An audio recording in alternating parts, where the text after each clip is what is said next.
The president of Americans for Prosperity is with us. His name is Tim Phillips, and he is working on a grassroots organization on Stop the Spending Spree. You can find that at stopthespendingspree.com. Tim, welcome.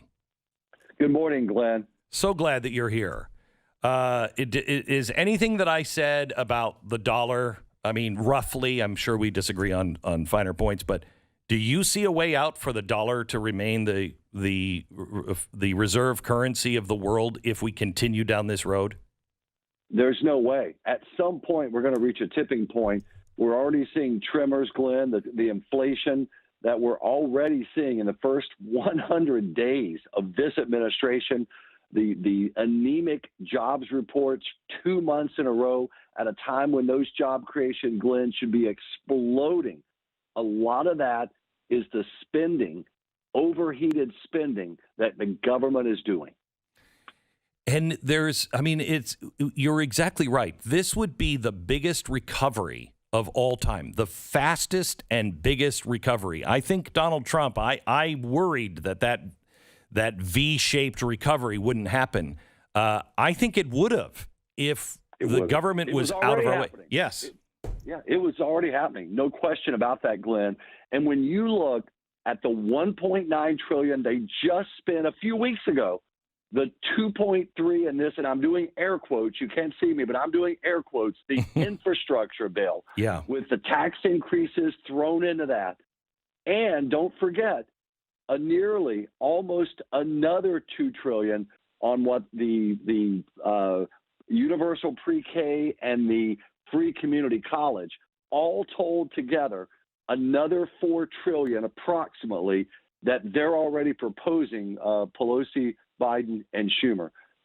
It is an absolute tipping point. We're going to lose this reserve currency. We're going to see inflation. You know, I was a young boy in the late 70s, so I don't really remember it, Glenn. I remember it because my folks were in business for themselves, and I remember them talking about 18% interest rates. We can't do an 18% loan. They're killing us. No. And think about this. We've had artificially low interest rates. At some point, even if the Fed tries to keep them low, with inflation exploding, if that continues, Glenn, we're going to see interest rates go up because the market's going to drive it, even if the Fed tries to stop it. And that means the servicing the debt we already have and that we're piling up by the trillions right now, it'll eat up an even bigger portion of the federal budget. Yeah, that's what we're looking at here. We had, I think it was 7.6 was the Fed rate in the early 80s or late 70s, right around there. If we had a 7.5% interest rate today, it would be about $2 trillion just in the servicing of the debt. $2 trillion. Right. Our whole budget is $3. That's right. And no way out.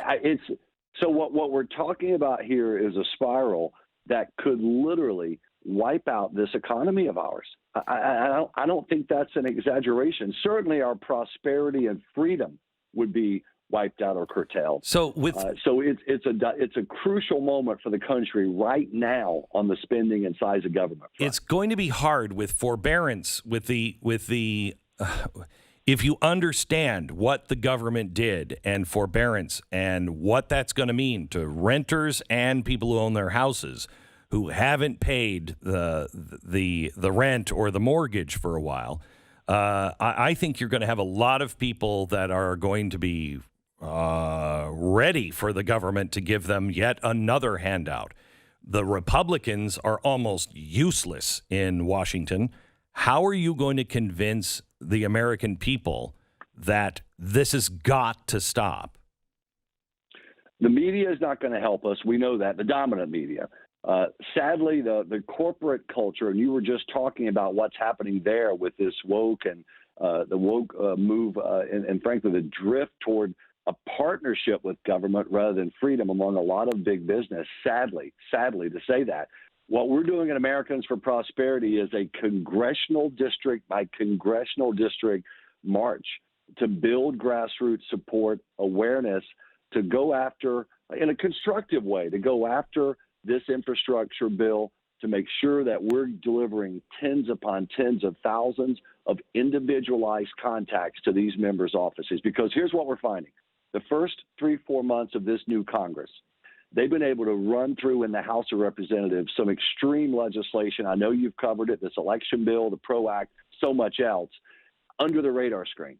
And so on this infrastructure bill, we know we've got the summer ahead of us, the late spring and summer, to raise awareness. So we're doing rallies, events, and backing them with follow-up advertising and further community efforts in the goal of literally driving tens upon tens of thousands of Americans to call their House members, because that's where this next spending bill originates. They all originate in the House, but that's the fulcrum right now.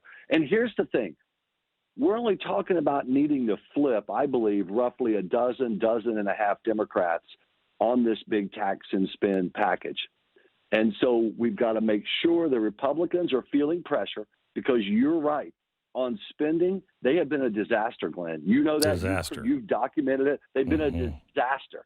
So left to their own devices, they will drift away. So we've got to make sure we maintain pressure on them that they don't get a free pass here, that if suddenly the Democrats are in a jam on this infrastructure bill and they announce, you know what, we're going to do a bipartisan skinny infrastructure. Instead of 2.3, we'll only spend $1.2 trillion or $1.3 trillion more. Didn't what's his name, Turtlehead, McConnell? Didn't McConnell already say that he was going to do that?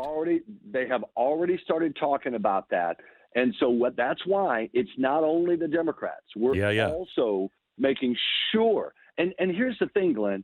Some of the most rock-ribbed Republican House members on the Second Amendment or on life issues or on other issues, when it comes to spending and the size of government, they just go wobbly, or not even wobbly. They just lose their way. That's why I know you may be listening today and you may be thinking, your listeners, hey, my House member is great. Don't assume that. Make sure that if they're a Republican, you're calling them and you're saying literally, hey, I don't want to see this $2.3 trillion tax and spend infrastructure. I don't want to see a supposed skinny infrastructure at $1.1 trillion or $1.2 trillion. Our nation can't afford it. They've already appropriated so much money anyway. They can readjust. They can adjust some of the money they've already appropriated to focus on roads and bridges, which is a core function of government.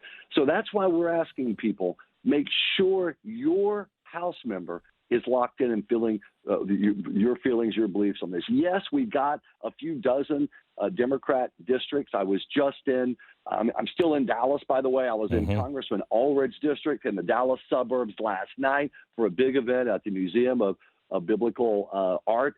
Great crowd of folks there kicking off the pressure effort to move him away from Pelosi on this. I was in the Detroit suburbs 2 days earlier, Glenn, in Slotkin, Congresswoman Slotkin's district in Oakland County. Yeah, we've got our targets that we think are the most, the Democrats in these swing districts that we do think we can move. But we're asking listeners, your listeners, which are such a potent force, to not assume their own House member. Even a lot of Republicans who were good on so many, other issues on spending, they just go south. I don't know what it is. Maybe it's the water in Washington, Glenn. I don't know. I don't get it. But Republicans, this is the biggest issue where they fall short, in my view, is government spending and the size of government. Okay, so how can our listeners get involved and help? Besides making sure that they're congressmen, that's the first thing. But what else can they do? We're going to be doing a lot of social media on our Facebook page. You can go to Americans for Prosperity on Facebook or the Stop the Spending Spree website. Go to that site and we'll cue you in to events that are coming up. When they're in your area, turn folks out. Or frankly, Glenn, in Dallas last night, we had folks that were driving over from other districts just to be a part of this so they could go back to there. We had a group from San Angelo, a long drive, as you know, across Texas last night, coming to this event last night because they said, hey, look, we want to go back home. We want to show our support in this all-red district, but we're going back home tonight when this is over. And our Republican rep out there, we're going to start a group right here on Stop the Spending Spree that is getting emails and calls and contacts into these House members. Everyone has a social media footprint just about these days, whether it's Instagram, Facebook, MeWe, whatever it is. There's so many platforms. Parler's back up, so many. make sure that you're using those platforms to tell your friends and allies out there, hey, it's a big moment. Talk to your member about this infrastructure bill, about all this spending. Tell them to vote no, and make sure, whether they're Republican or Democrat, you're delivering that message. That you can't just say, oh, it's only these 27 or 30 Democrats we got to worry about. Candidly, it's every member. Oh, it is. You're right. It is. Senator McConnell was wobbly on this, or is already talking about some kind of skinny bill. Even members that you may be going, oh, they're good on pretty much every issue. Maybe they are. And a lot of them are. On spending, it's not true. They're almost all bad. So use your networks, your personal footprints. Go to these events. You can hit this website. You'll see the events upcoming for us. For example, Monday, I'm going to be in Florida on one of the Gulf Coast districts there. It's a national effort, but locally focused on your House member. All right. Tim Phillips, the president of Americans for Prosperity. You can find them at Americans for Prosperity. You can also go to stopthespendingspree.com. If this is your issue, I mean, every issue can't be mine. You can support by attending these things. But if this is your issue, organize and reach out to them. They will help you. Make sure that your district has the right person in Congress. This is vital for our survival. StopTheSpendingSpree.com. Tim, thank you so much. We'll talk again. Yes, sir, Glenn. God bless.